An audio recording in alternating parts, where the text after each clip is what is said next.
The last time my son Daniel spoke to me properly, he told me I had the emotional range of a fence post, that I was easier to talk to when I wasn't in the room.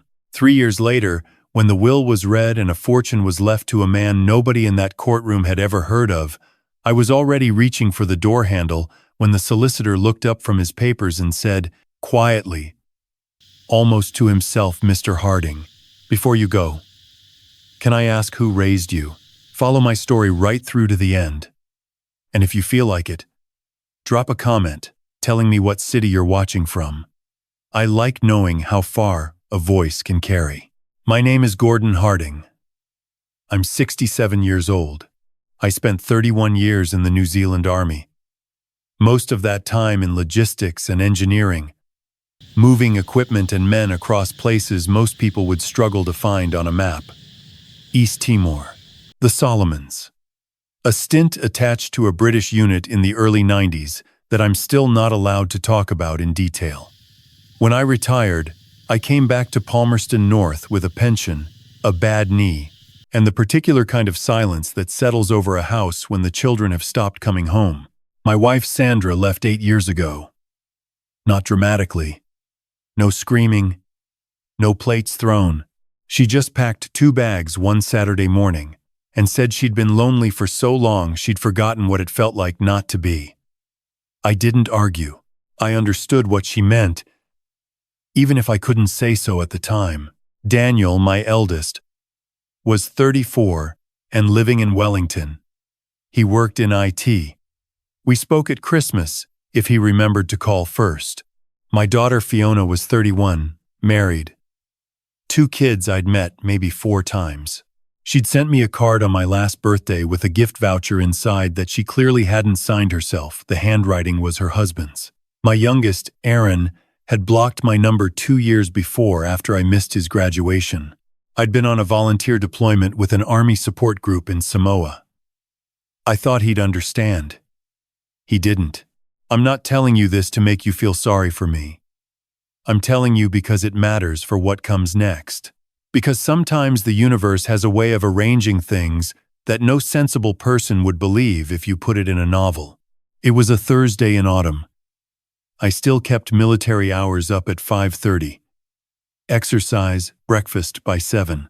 I'd driven to the Pack and Save on Rangatike Street because they had a particular brand of rolled oats that my stomach had decided was the only acceptable option. I was in the breakfast aisle, trying to find it on the top shelf, when I noticed the man beside me. He was tall, or had been once. The height was still there in the frame, but it had folded in on itself a little. He was dressed neatly, pressed trousers, a collared shirt, but the shirt was buttoned wrong, one side hanging lower than the other. He was holding a packet of cornflakes and staring at it with an expression I recognized. Not confusion exactly. More like the effort of trying to remember what you already know. I'd seen it in older men after long deployments. That slightly detached look when the present moment isn't quite landing right. I almost walked past.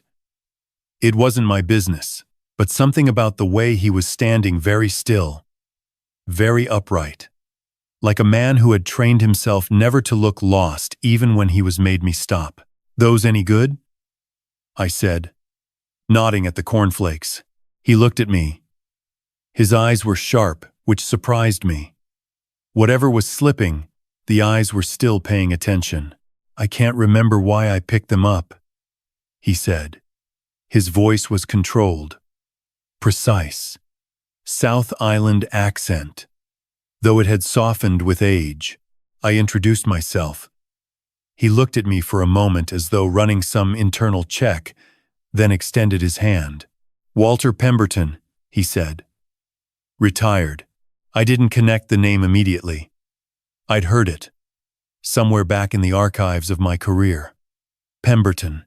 There'd been a General Pemberton who'd served as Chief of Army back in the late 90s, early 2000s, decorated, mentioned in briefings I'd sat through as a junior officer.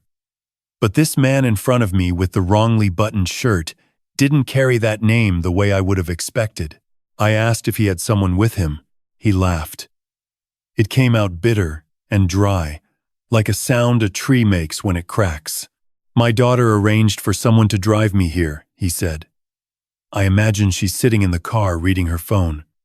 He paused. She does that. Parks me somewhere and waits for me to come back. Like a dog. Something tightened in my chest. I knew that particular loneliness. Not the exact shape of it, but the texture. I found his oats. We ended up walking to the checkout together. In the car park, there was no car waiting for him. I looked around. Nothing. He stood there on the footpath, cornflakes in hand. Not panicking, he was far too disciplined for that, but clearly uncertain. I drove him home. His house was in Fielding. Large section. Well-maintained garden that had recently started losing the battle to neglect. Inside, it was orderly, in the way that suggests someone used to giving orders to themselves rather than living comfortably. No photos on the walls, a few books. A cabinet I could see held military commendations and medals through the glass door. I made tea. We sat at the kitchen table. He told me his daughter's name was Christine. She lived in Hamilton. She had power of attorney, which he'd signed 3 years ago, after a minor stroke left him with gaps, his word, gaps in his short-term memory. He said the gaps were manageable. His long-term memory was still precise to the point of being sometimes painful. Christine had sold his car. Had arranged for a woman to come 3 mornings a week to check on him. Had gently suggested several times that he might be more comfortable somewhere with support. He'd refused each time, though he knew the day was coming when he wouldn't be able to. She means well, he said carefully. She just means it in a way that's mostly about her. I told him about my own children. The way the words came out surprised me.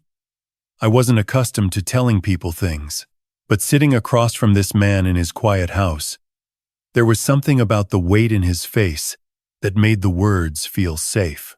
He listened without interrupting. When I'd finished, he sat back in his chair. We've both confused duty with love, he said, and wondered why the people we were supposed to love didn't feel it. I didn't have anything to say to that. It was too accurate to argue with. I left that afternoon with his phone number in my pocket.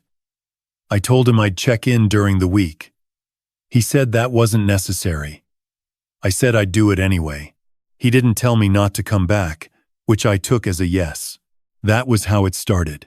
Over the following weeks, I fell into a routine at Walter's house. I came by on Tuesday and Thursday mornings.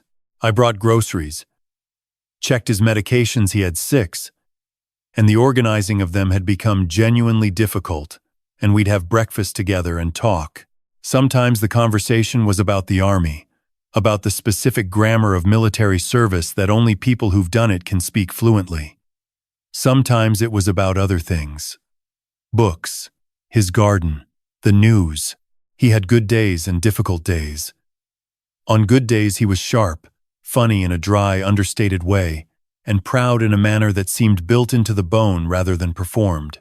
On difficult days he'd lose the thread of what he was saying mid-sentence, or he'd look at the back of his own hand with a faint puzzlement. On those days I'd just sit with him. I'd learned, eventually, that sitting quietly with someone is not the same as abandoning them. I took him to the Palmerston North Hospital for an assessment. A young registrar named Dr. Nakatai saw us. She ran through a series of tests, spoke to Walter with a directness he clearly appreciated, and then asked to speak to me outside. He's got moderate vascular dementia, she said. It's going to progress. He needs consistent supervision, not just 3 mornings a week. She glanced at her notes. His daughter is listed as next of kin. Has she been updated recently? I said I didn't know. He's lucky to have you around, she said. A lot of people in his situation end up in care homes where they're safe but essentially alone. That's its own kind of damage. On the drive home, Walter stared out the window at the paddocks going by. I heard enough, he said. I kept my eyes on the road. I know, I said. He was quiet for a moment. You're not going to fuss at me about it, are you? No. Good. He adjusted his seatbelt. Then I'd appreciate it if we just kept going. So we did. Christine came down one Saturday in June. She drove a new Holden SUV and wore the expression of someone who had rehearsed their patience on the motorway. She was in her mid-40s, I estimated. She shook my hand with the particular firmness of someone establishing a boundary. She and Walter sat in the lounge. I stayed in the kitchen, but I could hear most of it.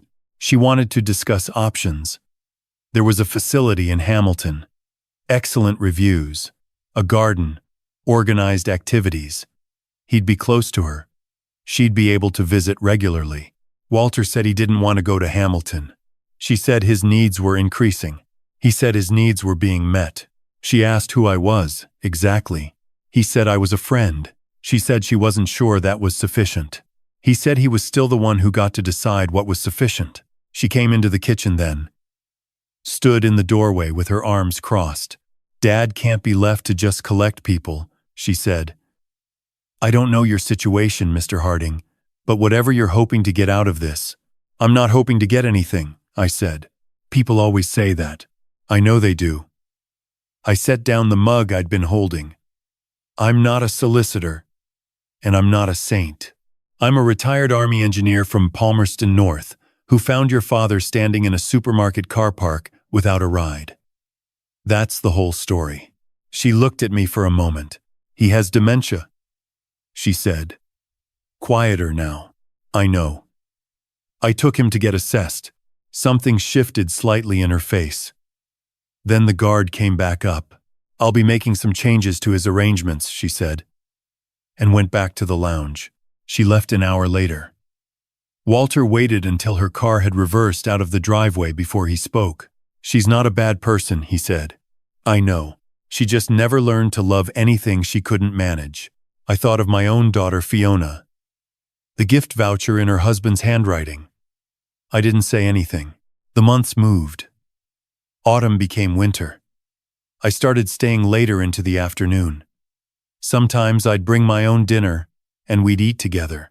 Walter had taken to telling me stories from his career, not the dry operational kind, but the human kind. Mistakes he'd made. Men he'd failed. A soldier under his command who'd come back from Timor badly broken, and how Walter hadn't known what to do, had given him a firm handshake and some practical advice about counseling services, and the man had quietly disappeared from his life after that. I've thought about him often, Walter said. I don't even know if he's alive. He turned his glass in his hands. When you're trained to lead, you think the most important thing is not showing uncertainty. You think that if you let people see the seams, it all comes apart. He shook his head. It was the opposite. It always was. The men who trusted me most were the ones I'd let see. I was human. I thought of Daniel telling me I had the emotional range of a fence post. I thought of Aaron's graduation I didn't attend. We taught ourselves the wrong lesson, I said. Walter looked at me steadily. Yes. And it's a very expensive lesson to unlearn. That night he called me son by accident.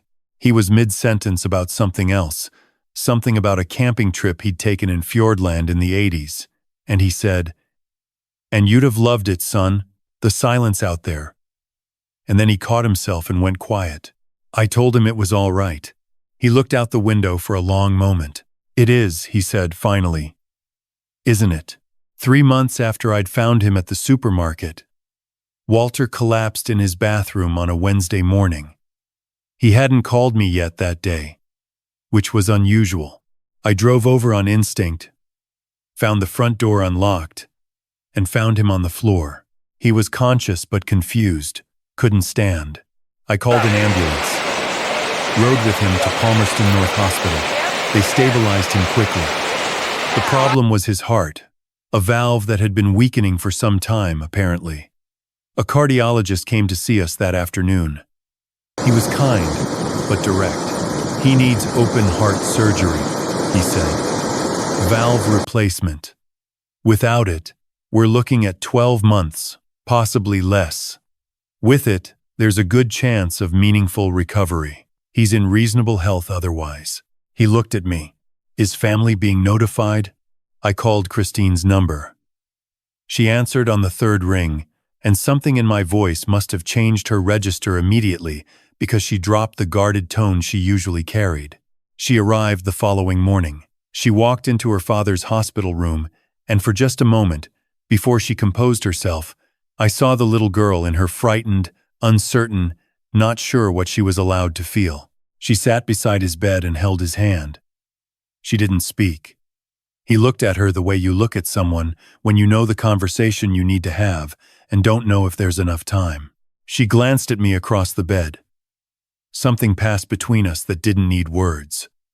I stepped outside. The surgery was scheduled for 10 days out.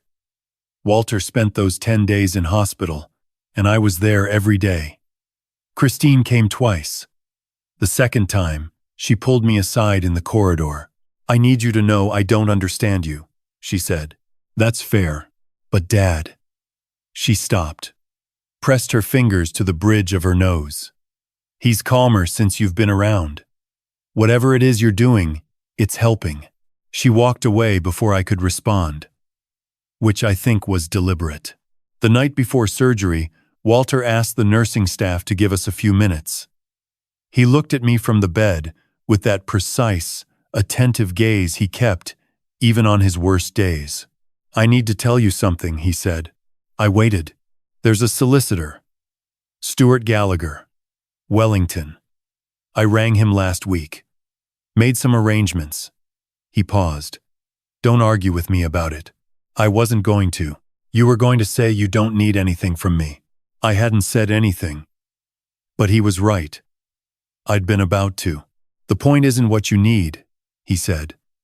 "The point is what I want." He reached across the blanket and put his hand on my forearm for a moment. "You came back for me, Gordon. You came back when you didn't have to, over and over. Do you understand what that is? Do you have any idea how rare that is?" I told him I thought he'd have done the same. "Maybe," he said. "But I didn't get the chance to find out, and you did." He settled back against the pillow. "Let me do this. Don't argue." I didn't argue. The surgery went for 6 hours. I sat in the waiting room with a cup of terrible coffee and a 2-year-old fishing magazine and tried to think of nothing useful. The surgeon came out in the early afternoon and told me it had gone well. Walter was in recovery. He'd need time. He woke up briefly that evening. Saw me sitting in the chair by his bed. He didn't say anything. He just nodded. The way you nod at someone when words would be insufficient, and both of you know it. Then he slipped back under. 3 days later, without waking again, Walter Pemberton died.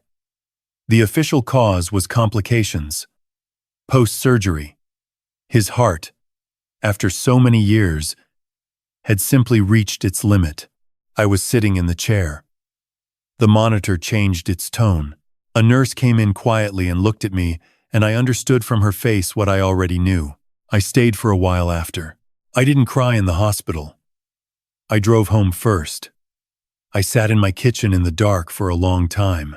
Then I cried. Properly.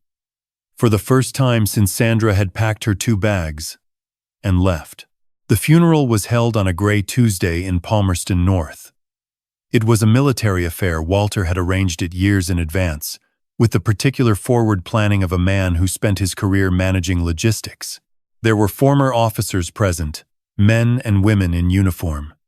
A chaplain, a bugler. The flag was folded with precision and handed to Christine, who received it with her face composed and her jaw tight. I sat at the back. I wasn't family. I hadn't earned the front row. Christine gave a eulogy. She spoke about her father's service, his discipline, his commitment to the army. She didn't mention the gaps, the missing moments, the things she hadn't known how to bridge. But she spoke honestly about how much she didn't understand him, and how she was only beginning to learn that not understanding someone doesn't mean you haven't loved them. That part surprised me. I thought it was brave. She caught my eye once across the chapel, gave a small nod. I returned it. After the service, a man in a dark suit approached me. He was around my age, lean, gray-haired. "Gordon Harding," he said. "Yes." "Stuart Gallagher, Walter's solicitor." He extended his hand. "He asked me to ensure you were present for the reading of the will this afternoon. Would you be able to stay?" I said I would. The reading was held in a small room at a nearby firm. Christine was there when I arrived. She looked at me with genuine puzzlement. "Why are you here?" she said. Not hostilely, just honestly confused. "I was asked," I said. Gallagher opened his folder and began. The will was clear and detailed. Walter had always been thorough. Christine received the family home in Fielding, a managed fund worth approximately $400,000, and the personal effects. It was substantial. It was fair. Then Gallagher turned to a second document. In addition to his primary estate, he said, Walter Pemberton established a separate trust 3 years ago. At the time, he granted power of attorney. The trust has been managed independently. Its current value is approximately $2.3 million, accrued through investment, property sale, and his military pension and benefits over time. He looked up. The sole beneficiary of this trust is named as Gordon Harding. Christine's face went very still. I felt the floor do something strange. Gallagher continued without pausing. Additionally, Walter left the following written instruction to accompany the trust documentation. He read from a separate page. Gordon came back. Every time I gave him a reason to stop, he came back. I have no higher praise for a human being than that. What I am leaving him is not a payment. It cannot be. It is what I would have given a son. And that is what he was. The room was quiet. Christine looked at the table for a long moment. Then she looked at me. "Did you know about this?" she asked. "No," I said. I had no idea. She studied me. She was good at reading people, her father's daughter, in that way. "I believe you," she said. She stood, excused herself, and left the room for 10 minutes. When she came back, her eyes were slightly red, but her face was controlled. "He loved you," she said simply. "I think he might have found it easier to love you than to love me. And I've been sitting in that bathroom for 10 minutes being angry about it." She exhaled. "But that's not your fault. And it's probably not even his fault, really. We just didn't know how to speak the same language." "I think he wanted to," I said. "I think he tried." She looked at the will still open on the table. "He told me once, years ago, that the men he'd commanded were more like family to him than family," she said. "I remember being hurt by it. Now, I think I understand it better." She looked at me. "Don't waste it. Whatever you do with it, don't waste it." I promised I wouldn't. I didn't drive home immediately. I ended up parked near the Manawatu River, engine off, listening to the wind against the window. In my lap was a copy of the trust documentation and a sealed envelope Gallagher had handed me at the end. Walter's personal letter. Not for the legal record, just for me. I opened it. It was handwritten. His writing was small and precise, even though I could see the effort it cost him. "Gordon, by the time you read this, I'll be gone." Which is fine. I've had a long run, and I'm not afraid of it. But there are things I want to say, while they're still clearly mine to say. I watched you with people. You think you're hard, but you're not. You're careful, which is different. You've spent 60 years protecting yourself from the disappointment of being left. I understand that. I did the same. But the difference between us is that you came back anyway, even when it made no sense to. Even when I gave you nothing in return. That is the whole of what love is, Gordon. I figured that out very late. I hope you know it sooner than I did. The trust is yours. It's not a debt, and it's not charity. It's what I would have left to a son, and that is what I consider you to be. I hope that isn't presumptuous. There's one more thing. In the brown envelope inside the folder, there's a list of names and an address. These are men and women from my old unit people I lost track of after they separated from service. Some of them will be fine.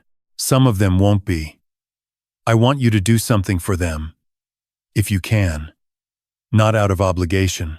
Out of the thing we both understand, the particular loneliness of people who gave everything and came home to nothing. You'll know what to do. With respect and something more than that. Walter. I folded the letter.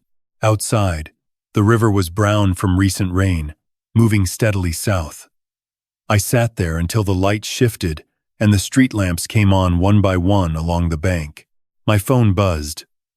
A text from a number I recognized. Daniel, heard from Fiona you were at a funeral today. You all right, Dad? 3 words from a stranger would be less surprising. I read it 3 times. I typed, yes. Thanks for asking. I put the phone away and thought about Daniel. About the way he'd looked the last time I'd seen him in person, thinner than I expected.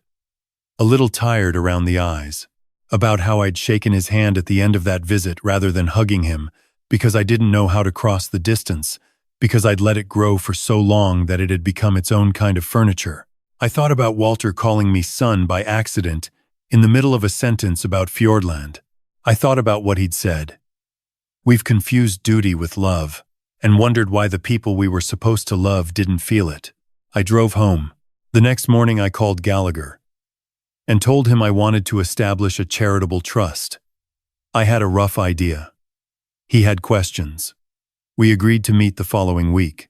What I wanted was something for former service personnel who'd come home and found the door had closed while they were gone. Not grand, not institutional, just human. A network of support. Mediation. Counseling. People to answer the phone. People who understood the specific grammar of having lived inside a uniform for decades and not knowing who you were outside of it. I called it the Pemberton Trust. I had no doubt about the name. The next 3 months were paperwork and meetings and learning to talk to people I'd normally have walked past. The brown envelope Walter had left me contained 17 names. I tracked down 14 of them. Some had reconnected with families. 2 had not. 1 had died. 1 had been living alone in Dunedin for 6 years, estranged from his children, subsisting on a pension and stubbornness. His name was Kevin Rahui, and he had a dry sense of humor and an excellent memory for rugby statistics, and he came to be the first person the Pemberton Trust formally helped.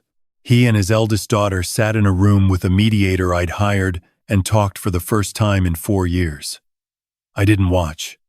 I sat in the hallway and drank bad tea and was grateful. Daniel texted again in September.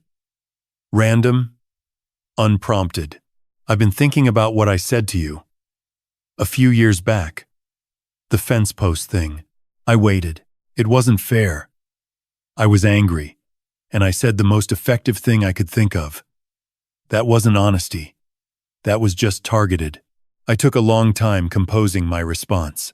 You weren't entirely wrong, I wrote. I was a fence post. I've been trying to work on it. Not because I want credit for it, just because it's true and you deserved better. He didn't reply for 2 days. When he did, it was short. Maybe we could get a beer sometime. No pressure. I wrote back. Yes. Whenever you want. I'll come to Wellington. He was waiting outside a pub in Courtney Place on a Friday evening in October. He'd grown a beard since I last saw him. He was 37 now. A grown man I barely knew. We shook hands, and then both seemed to realize at the same moment that a handshake was insufficient. And something awkward and slightly off-center happened, where we ended up briefly clasping each other by the shoulder. It was clumsy and honest, and it was more than we'd managed in a decade. We sat for 3 hours. He talked about his job, his flat, a woman he'd been seeing for 18 months, whose name was May, and whom he described with the careful understatement of someone who didn't want to jinx it. I talked about Walter, about the trust, about Kevin Rahui and his daughter crying in the hallway after their session. Daniel listened the way his mother used to, completely. without fidgeting. "You really liked him," he said. "About Walter?" "Yes." "What was it?" I thought about it. "He didn't need me to be anything I wasn't," I said. "He just needed me to keep showing up." Daniel looked at his glass. "That's all any of us needed, Dad." I didn't have a good answer for that. So I just said, "I know.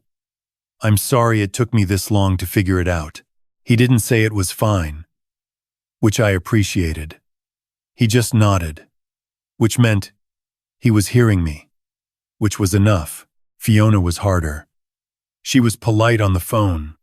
She was always polite. But polite in the sealed window way. That meant I wasn't being let in. I sent her a letter, handwritten. I told her about Walter. I told her that I'd spent my career believing love was a thing you demonstrated through provision and protection and showing up to the important events, and that I'd missed the more important thing, which was simply showing up as a person rather than a function. She didn't reply for 6 weeks. When she did, it was a phone call at 7 in the evening. She cried twice. I didn't try to fix it. I just listened, which was apparently what she'd needed me to do for 30 years without my understanding that. At the end of the call, she said, "The kids ask about you sometimes. You know that? I didn't know that. They see your photo and they ask who that man is." A pause. "I'd like for them to know. If you're willing." I said I was more than willing. Aaron took the longest. He didn't unblock my number. But 6 months after my conversation with Daniel, I received a letter, actual paper, actual envelope, his handwriting on the front. It was 2 pages. The first was grievances, honest and detailed and fair. The second was a single paragraph that said he'd heard what I was doing with the Pemberton Trust, that a friend of his father's, he meant a mutual acquaintance, not himself, had used the service and spoken highly of it.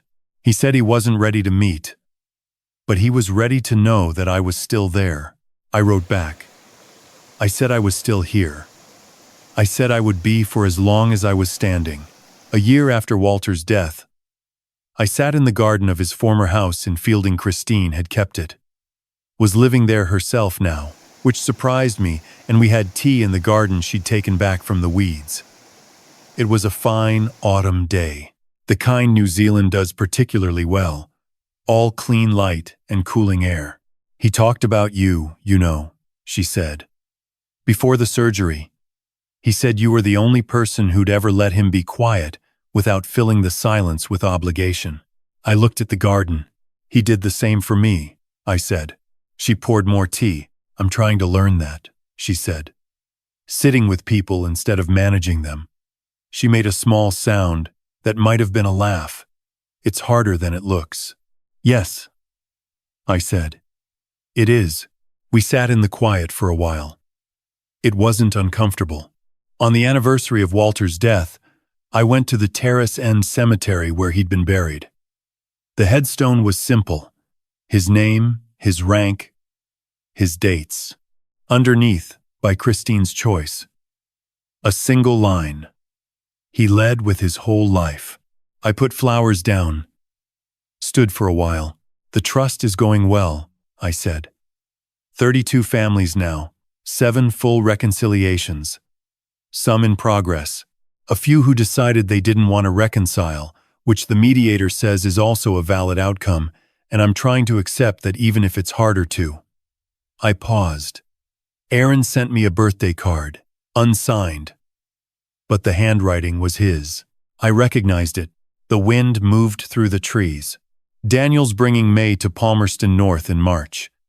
He wants her to see where he grew up." I think that's code for something. I looked at the headstone. "You'd have found her very sensible. You'd have liked that about her." I stood there until I started to feel the cold in my knee, which these days comes sooner than I'd like. "Thank you," I said. "For letting me in. For not making me earn it first." I drove back to town. Stopped at the supermarket on Rangatike Street. Bought rolled oats and a packet of cornflakes I didn't need.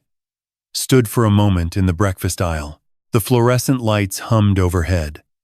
A young woman edged past me with a trolley and apologized automatically, the way New Zealanders do.